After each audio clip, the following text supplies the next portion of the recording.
Okay, hi everyone. I'm Uri Cohen, head of product at Gigaspaces, and with me here is Yoav, chief architect at Wix.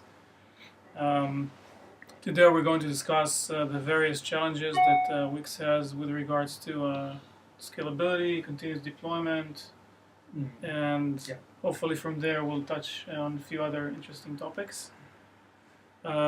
So first of all, Yoav, can you present Wix in a few words for people? Well, Wix, the easiest way to look at Wix is a website builder as a service. And what we're doing, we're allowing people, especially small businesses, to create a web presence in a way that is basically unprecedented. In something like 10 minutes, you can create a website that looks like a $5,000 designer site, and it's free, and it's very easy to use, and very, let's say, very scalable. Okay, great, thanks. So the first thing I want to ask you about is your runtime environment. Could you describe a bit your IT infrastructure, whether or not you're running on public, private cloud, Okay. what it looks like? Well, we're running on.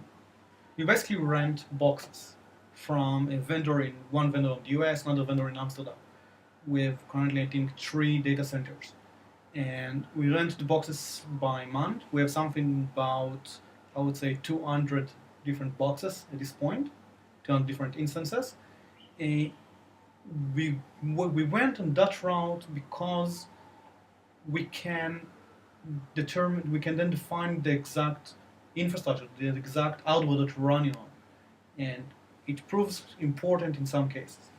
The stack is Java mostly, Spring MVC, MySQL, a little bit of MongoDB, and we have our own C-based light TPD, web server-based media storage and serving infrastructure.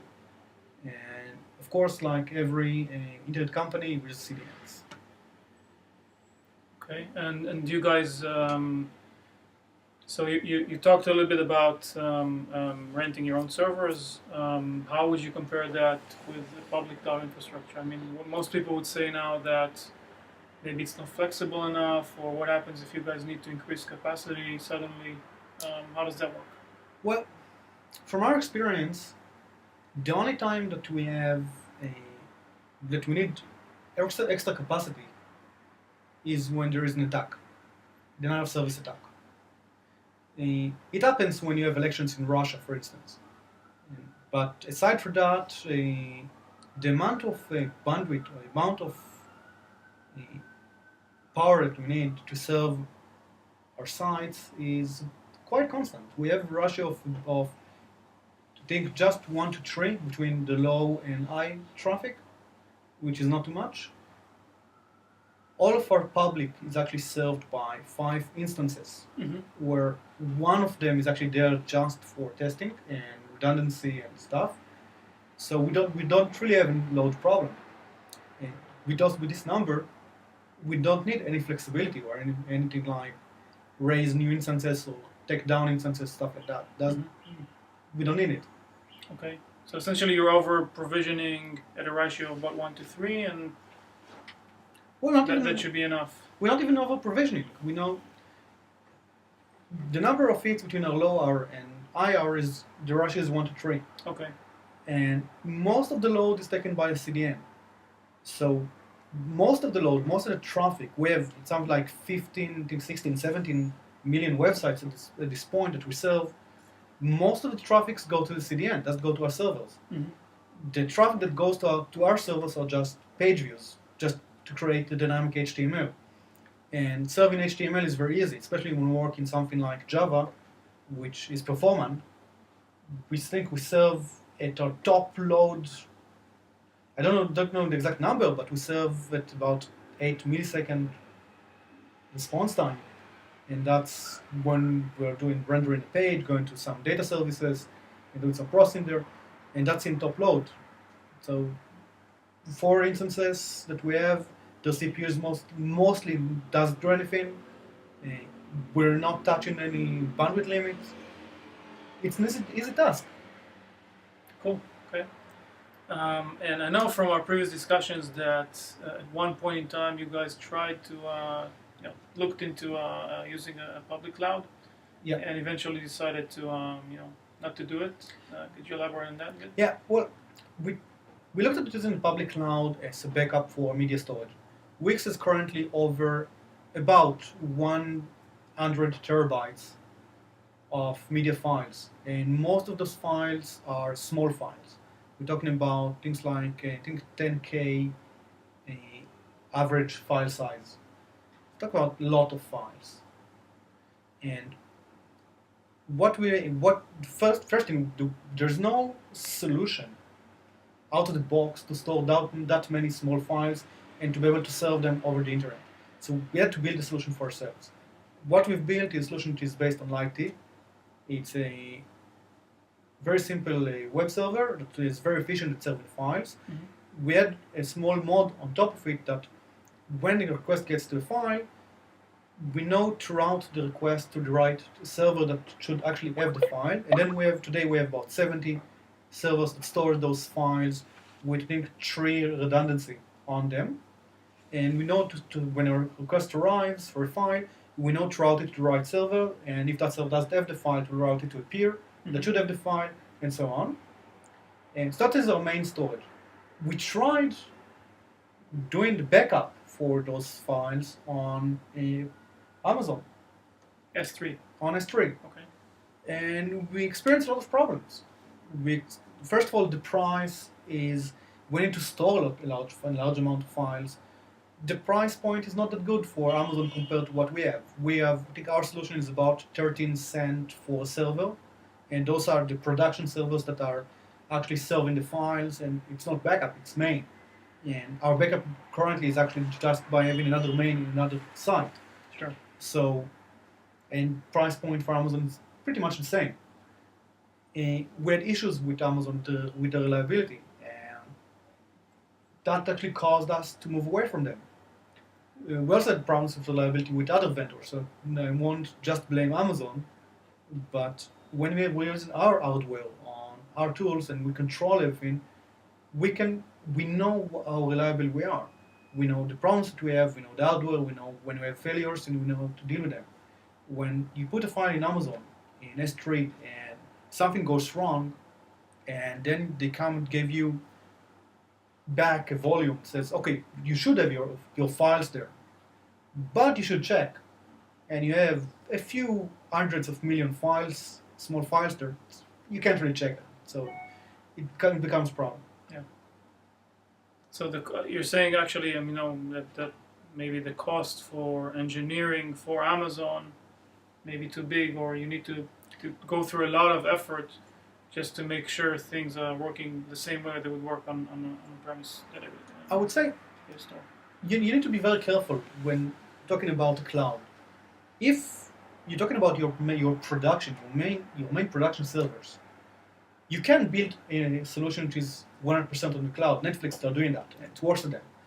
For us, because of what we've done, the storage as a service solution didn't work for us. And if you want to go to the cloud, you need to figure out exactly what you're going to use it for. I'm sure the cloud has users and has successful users. But in our case, when we have almost the same flexibility, we rent boxes by demand, the price point is about the same, and we can control the hardware. We know exactly what each of our computers can do. It's more efficient for us. And we get the same price point, we get the same flexibility. So why should we go to the cloud? Yeah, makes sense. Okay, so you mentioned your own file serving solution. Could you elaborate a bit about why you needed it, how it's different from S3, for example, or other solutions? Okay, so what we need is a solution for media. Now, media files are pictures, videos, MP3s, and other blob files like PDFs or stuff like that people can download. but mostly it's images. Now, when you use images for a website, when a user uploads an image, he uploads it in a certain size. When you use it in a website, you don't necessarily use it at the same size. Use it at some size that, if you open the Wix editor, you can drag the image to wherever you want on the page, so resize to whatever size you want, crop it in any way you want, and you have the image. So there's no point in downloading a, let's say, full-size picture, 1,000 pixels image, if I want to show a 50 pixels picture. So what we've done is our service can serve, it actually creates a pyramid and creates a number of different sizes from that original image, and it will download the best one to the display that we want to do. And we actually have a mod now that can actually get us the exact size for the device or for the view we have in the website. Now that solution reduces bandwidth and it increases the velocity that the site loads. Sure. And that is basically the important point here. Now, so we need to have a service that can, first of all, store files, lots of files, talking about 100 terabytes of files, serve those files via HTTP protocol, be able to tune those HTTP headers such that different CDN vendors will know how to work with those files, and it turns out that different CDN vendors like different headers or interpret headers differently, so you needed to actually adapt to different CDNs, and we needed to do resize of those images. So it's a lot of stuff, and there's no out-of-the-box solution that actually does all of this stuff. Another thing, when you look at the Amazon obviously S3 can serve files via HTTP, which is great, but it's too slow. So they have their CDN solution, but at the time we started working with that, it started, and it wasn't. I don't even think it existed at that point. You mean Amazon CloudFront? Yeah. Okay. And even now, I'm not sure about the world coverage, whether it actually works in all the areas to working with, and it actually ties us, if we were using it, would tie us to just one vendor, one CDN vendor. So there are some issues with that. And when you add the storage costs, and the image resizing stuff, I guess if we were to build something like that today, I wouldn't use S3. If I would build something like that today on Amazon, I would actually go on EC2. Mm-hmm. And I would take instances and build them exactly what we have today. And so what we have today a system where the files are distributed into buckets. Each bucket is stored in at least 2 instances, and then in another 2 instances in another site. And when we have a request for a file, we decide, we look up by the file size on which bucket it is at, and we route this request to that bucket. Mm-hmm. In that bucket, one of the servers that bucket will serve the file, and not do a fallback between them. Sure. So, and even cross site. So the system is reliable. The upload is actually done asynchronously, so it is very efficient. It's basically a eventually consistent system. It's not a fully consistent system, which is in most cases what it teaches that we need to be fully consistent is not really true. You don't really need that. So in this case, in the case of pictures, when user uploads a picture, it uploads to one server, and that's enough. Normally, if it upload to one server, by the time that the request will arrive, it will be on that server, and by a few seconds later, it will be on 2 servers, and a few seconds later, it will be on all the servers in the bucket. Mm-hmm. So there is a chance of failure that, let's say, I don't think I've ever seen such a failure, but theoretically, there is a chance that of failure that the file that will upload to an instance that will crash, and that user will lose the image you just uploaded.